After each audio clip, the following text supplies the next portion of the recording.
Hey, what's up everybody? Derrick Broze here for another walk and talk, except for this is going to be more like a pace and talk because today is a super busy day and I am on my roof. Let me show you guys some mountains back there.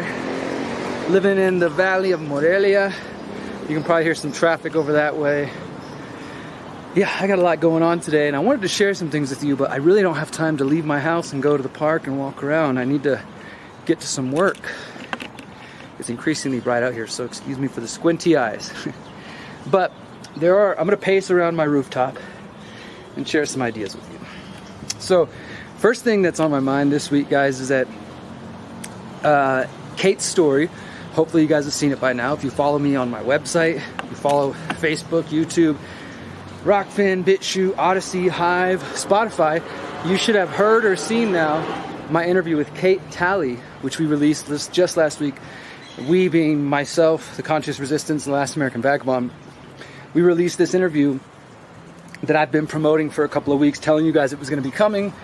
And yeah, Kate Talley, who was a former associate of David Hamblin, who is the man that has been arrested recently in Utah, is facing multiple counts of aggravated sexual assault and rape and abuse of children. She was friends and associates with him, married to his best friend, her now ex-husband, Eldon Talley, who's a knife maker in Utah. Kate contacted me, and over the last month or two, we've been communicating and working on bringing her story to the light. So just want to shout out Kate one more time for all her courageous efforts to bring her story to more people. And as I told Kate, people are already reaching out to me. People are already emailing me and saying, hey Derrick, I saw Kate's story. This is what I know. This is what I heard. And honestly, to the point that it's a little overwhelming. I mean, I spent like 2 hours going through my old emails, like the last 3 months worth of emails, because I know sometimes I miss stuff from you guys out there. And there's definitely a bunch of threads. There's people telling me to check out the Mormon WASP centers. There's people telling me to check out foster care centers because they know that there's evidence of child abuse and trafficking there. People are telling me to look up yeah, there's a lot, and honestly I don't have time to do it all. I'm gonna be doing more work on the Utah story. I don't think I'm done by any means yet, but there are other things I like to write about. I'm going to be doing an update soon on the fluoride trial. I gave you guys that update last week. Well, the Fluoride Action Network at fluoridealert.org, they should be posting a brand new blog today that gives you some details. I'm going to do an article doing my version about that. That'll be out next week. I'm working on plenty of other stories besides Utah, but this Utah thing has been taking up a lot of my time since June. I'm not complaining. I'm just saying there's more than one person can handle. So, with all that said, today, on my busy schedule, I'm going to be interviewing Kate again. In a couple hours, Kate and I are going to do part 2 of her interview. I'll be writing part 2 of the article. And this is going to get into Kate's history as a child, suffering through organized ritualistic child abuse at the hands of her family members, who were also members of the Mormon Church. She says that this was all part of a satanic cult. Those are her words. We're going to find out more about that today. We're going to get deeper into that. So that interview will be out in the next couple days. You can look out for that.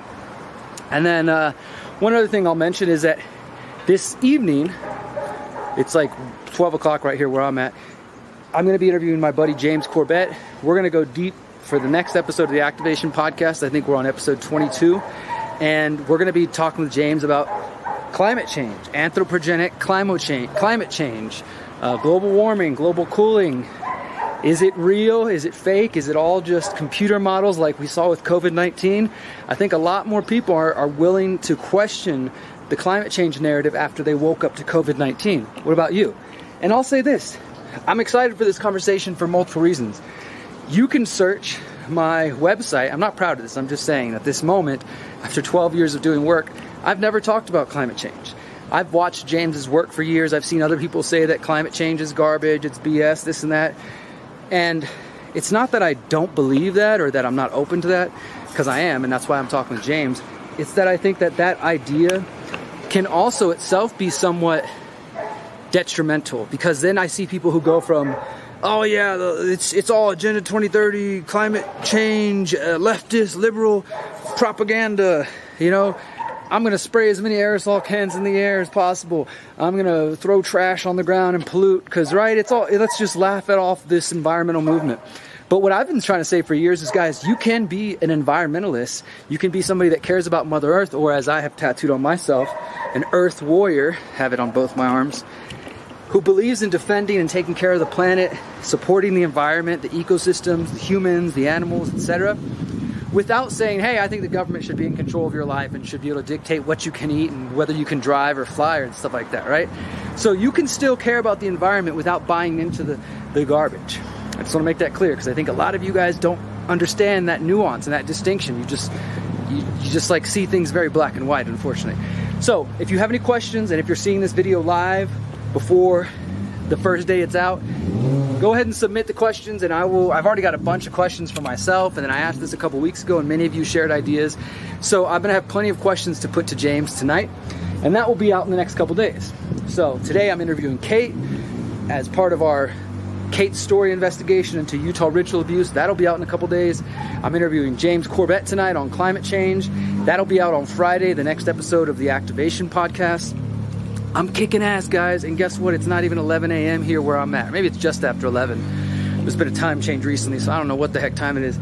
But I do want to mention this. We're going to talk a little bit about the left-right paradigm, but I do want to mention this too. Let me just give you an understanding of my typical day, of what I've done this morning before I'm here pacing on my rooftop to talk to you. I woke up 7 a.m., maybe a little earlier. That's usually when Miriam and I wake up. We get up in the morning. Both of us maybe have a little breakfast, a smoothie, some oatmeal. Get on our computers for a moment, our phones, once we wake up, and check some emails. And then we head to the gym Monday, Wednesday, and Friday. So today, Monday, did that, went to the gym, kicked ass, man. Been building a lot more muscle the last few months.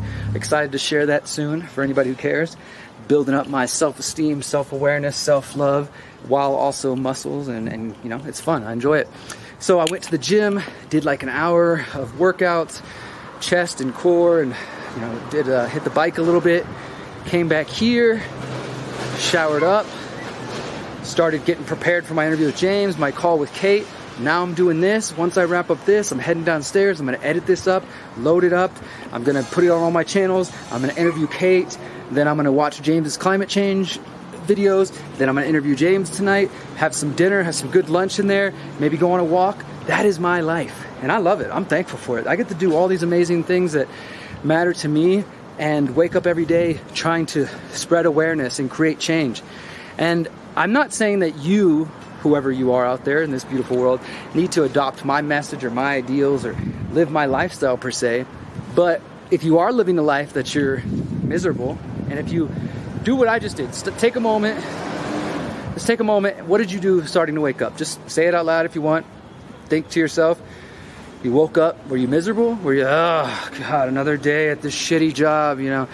Were you excited to get up, even if you hate your job? Did you wake up and do something good this morning for yourself? You meditate, you prayed, you worked out, you got some good food in, maybe went on a walk, watched something entertaining or inspiring or uplifting, and then you went to your job that you maybe hate or don't like, but you still go kick ass and do as best you can, and you know, you come home and you really get to the things you want to do, your side hustles, your hobbies, your passions. Or is your day just miserable? Is it, you know, are your emotions all over the place? You wake up and you're already in a pissed off mood. You don't even know why. Then you go to work and some guy's giving you shit about something that you don't think really even matters, and you're mad even more. Then maybe you and your spouse have a little disagreement, and then you get some extra tension from all that garbage on social media. Because right now, if you wanted to, and I'm sure there's other people, Berwick and Max and others, who are just talking about the daily news on their walk and talks, telling you about Nancy Pelosi or Kanye did this or Elon said this, and just like, oh my God, the freedom movement is in such a shitty position. Or at least some of it. Some of you guys out there just, you're so obsessive with the mainstream garbage. I'm getting into a little bit of a rant, but my point here, before I get off my original track, which is create a day that you want to live. Live a life that you actually want to wake up and enjoy, man. I've been addicted to drugs. I've been suicidal. I've been depressed. I've been in prison. I've been on the streets. I did all that before I was 22 years old. And it took for me to get my shit together to not only wake up to my, like, that I needed some self-love, some self-care, and then to start waking up to all the corruption around the world, and then actually do something about it. It took all of that effort, it's all the way to my mid-20s, maybe even here in my late 30s, for me to really get this. But I have created and built the life that I love now. And I didn't do it just by complaining, just by staying at a dead-end job. I used to have a dead-end job, and maybe some of you don't know this, or maybe some of you have heard me say this, that in my previous life, I was a cook. I managed restaurants. I can cook anything. I love cooking. But it was a dead-end job, and it wasn't going anywhere, and I was miserable. And my boss, before I ended up quitting that job in December 2010, the last time I ever worked for another person, the last time I ever had a check where taxes were taken out of it, this guy would find me in the back reading books like Rule by Secrecy and conspiracy books, and he's like, "What are you doing, man? Why aren't you up in the front, taking care of the restaurant?" I'm like, "Well, there's nothing going on here. I think it's okay. I've got it taken care of." And I remember this clear as day, my boss at the time saying, "It doesn't even seem like you're here anymore, man." And I remember telling him, like, "Yeah, I don't think I am. I don't really give a shit about this." Like, I was waking up to the bigger picture. I was waking up to my own healing. I had to create the life I want, is my point here. And if you're not living the life you want, I'm not here to tell you I got the perfect answers, but definitely you need to reevaluate that, my friend. You deserve to be happy, whoever you are. You don't need to be in that miserable dead-end relationship, dead-end job. You don't need to be with somebody that talks to you like shit or doesn't recognize your value and lift you up and help you achieve your goals. And I'm not saying you need somebody that's just going to bow at your feet and praise you, that kind of thing. But why not have a relationship, friendships, partnerships, business relationships where people do respect each other? And I guess that's why I could never go back to having a boss in the quote-unquote mainstream world, because I'm not going to let somebody talk down to me. I deserve respect, and so do you. So I just wanted to say that. Create the life you want. The other little rant I want to say here, we're 10 minutes into this, is that and I posted this on social media earlier. I don't know the exact way I said it. I said it eloquently earlier on social media, but I'll say it again. That so many people, this has been on my mind for a little while, so many people in the quote-unquote truth, freedom, health, conspiracy, natural law, voluntarist, anarchists, exit and build, freedom cell communities, all that overlapping communities, are rightfully so questioning things like critical race theory and why do we need drag queens in libraries and all these kinds of things. And they're seeing this really abhorrent, for lack of a better term, agenda, as some people put it. And they're seeing it being pushed by people on the so-called left or the progressive, liberals, etc., even though all those terms are totally misused and abused and not accurate. But people see that happening, so then they're like, well, if the leftists are pushing drag queen story time and they're trying to talk to my kids about trans issues in the schools and they're trying to push COVID masks, then obviously the right wing, the Republicans, the conservatives are the answer, right? And I don't even mean just in the political sense, right? Because some of you are awake enough that you see through the first layer of deception and you see that political parties are corrupt and they're part of the same machine, right? I have this essay video I've had in my mind for years. I've been telling Miriam about it. She keeps telling me to make it. Sooner or later I'll get to it. It's called either the 5 or 7 layers of deception. I don't know at this point. But it's going to describe to people the different traps you can fall into as you start to wake up. One of them is, let's say you're just some young normie kid not paying any attention to the world, then all of a sudden a political movement happens. Like for me, when I was 18, the anti-war movement popped up against the Iraq war. And it's like, yes, I'm 18, fuck these old people, fuck the war, I finally feel like I'm part of something, I belong, we're gonna change the world. So what did I do? I went and voted for my one and only time, and you know who I voted for? John Kerry, George Bush's cousin. Because of course, if it wasn't this old white guy from the red team, it must be the other old white guy from the blue team. Because clearly, as a young person, we're all liberal, right? We're open-minded, we're freedom-loving, this and that. That is, I think, how they get a lot of the youth pulled in. Not to say that there aren't conservative youth at a young age. There obviously are. There's a big movement of that. But a lot of us, I think, who are younger and open-minded and we don't care about people's sexual preferences, or we're okay if people want to use drugs or whatever it is, like things like that, that diversity, that inclusivity, that openness, which is a good thing, is weaponized and bastardized by the so-called left and liberal, where they're like, okay, so diversity, inclusivity, let's take that as far as we can. If anybody wants to say I'm a woman or I'm a man, wants to chop off their dicks, chop off their balls, rearrange their tits, whatever they want, we got to accept it, right? Because it's all in the name of diversity, inclusivity, acceptance, And that's not accurate, right? So I get why many people are like, yeah, no, fuck the left wing and their crazy Marxist agenda. I don't even think people know what Marxism is. Honestly, a lot of you out there just use buzzwords without knowing the meanings. But, you know, people have that reaction, and then they see people like, oh, Ron DeSantis or Trump or Elon Musk or even Kanye, people on the so-called right, or that are being labeled right. You know, again, the terms are really bastardized at this point. But people see what they see on the left, and they look over here and like, oh, well, then maybe these guys are my team, right? Because they're calling out this critical race theory stuff. They're calling out the transgender agenda. Newsflash, I don't call it an agenda because people are trans. It's just a reality. Now, does that mean that there's not an effort to try to normalize the transgender body dysmorphia? I can't remember the word. Dysmorphia.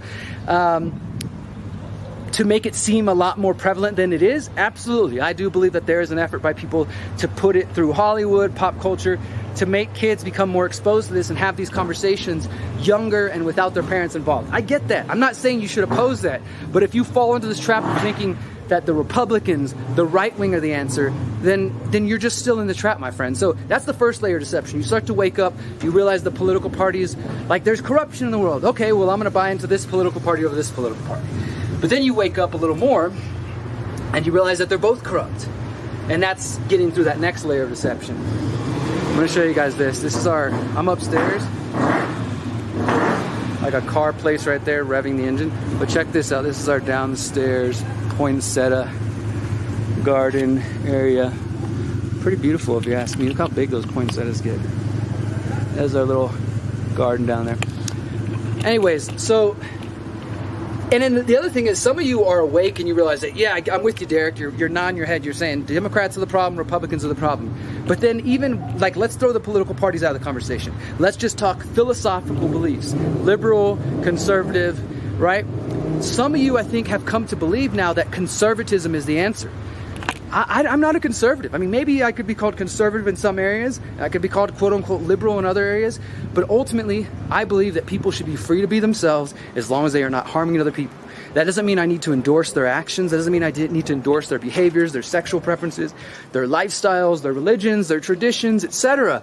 But if they're not harming anyone, I accept them. Or at the least, I leave them alone. I let them be. That doesn't mean I'm not open to dialogue.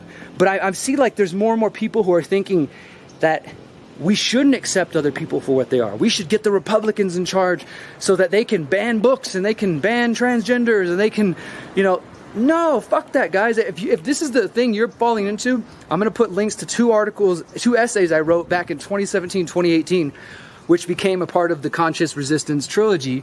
And one is called The Authoritarian Right and Left, which I wrote when Trump was first destroying the liberty movement and getting all these people to abandon their principles. And then I wrote another one called The Alt-Right Infection of the Libertarian Movement, which explains a lot of this stuff. So if you're new and you just woke up the last couple of years, you might want to go read those essays to get some context of how this alt-right started infecting the real freedom, truth, liberty movement and turning a lot of people to being right-wingers, to being Trump supporters and thinking that, well, if it's going to help smash those, communist, Democrat, devil-worshipping, whatever, then sure, I'll support an authoritarian in the form of Trump. And that is not the answer, my friend. So the answer is get beyond the left-right paradigm, get beyond the Democrat-Republican paradigm, get beyond the conservative-liberal paradigm. That doesn't mean you can't have conservative beliefs, you can't have liberal beliefs, but don't fall into this idea that conservatism should be the default correct position for all freedom-loving people. That, like, if you're a freedom lover, then you gotta hate the gays, or you gotta hate the trans people, or you gotta be against critical race theory, or you gotta be in support of Trump, or no, I'm not buying it. So just rethink that whole left-right paradigm and all that garbage they're feeding you. Last two things I want to mention, guys, before I head back to my busy day I was telling y'all about. The Pyramid of Power crowdfunding campaign. Wow. Thank you guys so much for all the support. We've raised over $10,000. My goal was $20,000. I was being maybe a little too ambitious, but last time we raised $18,000, so I figured, like, fuck it, let's go 20. We've raised over $10,000, and if you're watching this right now, there's probably less than 10 hours for you to give to the campaign. If every single one of you watching my videos saw this, and look, I got videos on BitChute, Odyssey, Rockfin, Facebook, YouTube, Hive, as I said, Spotify, Telegram. And I know for sure on BitChute and Odyssey and Rockfin, they're getting hundreds, if not thousands of views usually per video, a couple thousand sometimes. They're getting views on my website. So think about that. If you hear my voice right now, please don't tune me out. Click on the link for the fundraising campaign. Can you give up one day of Starbucks coffee to give me $5, $7, $8, $10, $15, $20, $25? If you can, and if every single one of you did that, this would help me hire a new editor so we can finish the Pyramid of Power faster, and make it the best final edition so we can produce DVDs, USBs, and that means that once this is completed in 2023, I'm gonna spend the rest of my life promoting this. And if you don't know, my friends, I'm not asking you for money so you can see the Pyramid of Power. The Pyramid of Power is totally available for free, like everything else I've produced for the last 13 years, giving away free content, free information. The website for the Pyramid of Power, where all the videos are released, is the pyramidofpower.net. You can go watch them for free, right? So I'm not simply just asking you for money to put this behind a paywall. I'm asking you to help me complete this project, to give me a little bit of financial support so I can actually focus on this, because I don't get paid for this. I do this because I love it and I think it's important, but it's already been a useful tool. People are educating their kids with homeschooling using the Pyramid of Power series. There's a lot of good stuff happening, guys. So I've been promoting it for the last 8 days now. I don't like to, bombard my audience with crowdfunding campaigns and asking for support, but this is my humble request. If you've ever watched my work and you've enjoyed something that I've given you for free, can you let go of $5, $10 and send it to my crowdfunding campaign so I can make this beautiful project? If so, thank you. Thank you very much, guys. And the final note I'll remind you is the Greater Reset 4 is coming up in January 18th to the 22nd, 2023. We're 2.5 months away from this event. It's going to be life-changing. If you can come to Texas, if you can come to Mexico, I promise you will not regret it. There's going to be 500 plus freedom-loving people here in Mexico, probably the same or more in Texas, gathering for a week to talk about solutions, health, mental, physical, spiritual health, permaculture, growing food, getting off big tech, building parallel networks, building intentional communities, lots of workshops, musical gatherings, friends, community. You're not going to want to miss this, guys. You can watch for free online and go for it if that's your only option. But if you can come in person, trust me, it's way better. It's way better. You're not going to want to miss the in-person experience. Find that at thegreaterreset.org, guys. And with that said, I'm out of here. I'm going to go get back to work. I appreciate your time. Thanks for watching. Remember, you are powerful, you are beautiful, and you are free.